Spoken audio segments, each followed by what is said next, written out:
আমরা যে কবরটা দেই বা আমরা যে জানাজাটা পড়ি, তার আগে জানাজার আবার টাইম আছে, কিন্তু নিষিদ্ধ সময় জানাজা পড়া যাবে না। যেমন নিষিদ্ধ সময় নামাজ পড়া যায় না, সকালবেলা সূর্য যখন উঠে ওই সময়টায় কিন্তু যেমন নামাজ পড়া যায় না, জানাজাও পড়া যাবে না। দুপুরবেলা যেমন সূর্য মধ্য আকাশে থাকে, একটু আগে যেমন মুয়াজ্জিন সাহেব বললো যে এই সময় থেকে এই সময় নিষিদ্ধ সময়, ওই সময় জানাজাও পড়া যাবে না। আবার সন্ধ্যাবেলায় যখন সূর্য ডুবে মাগরিবের ৩-৪ মিনিট আগ পর্যন্ত, ওই সময় জানাজা পড়া যাবে না। রাসূল সাল্লাল্লাহু আলাইহি ওয়াসাল্লাম যখন গোরস্থানে এই লাশ নিয়ে যেত, এই কবরের মাটিতে লাশ না রাখা পর্যন্ত রাসূল সেখানে বসতেন না। এখন আমাদের দেশে বাড়তি কাজগুলো কি?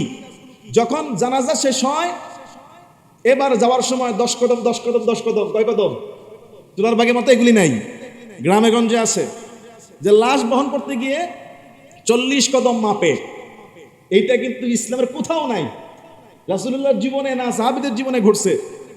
আমাদের যে এলাকা সেখানে দেখি আমি এগুলি, যে লাশটা যখন জানাজা শেষ হয় কবরের দিকে নেওয়ার সময় 40 কদম মাপে, 40 কদম গণে। এগুলির সাথে ইসলামের কোনো সম্পর্ক নাই।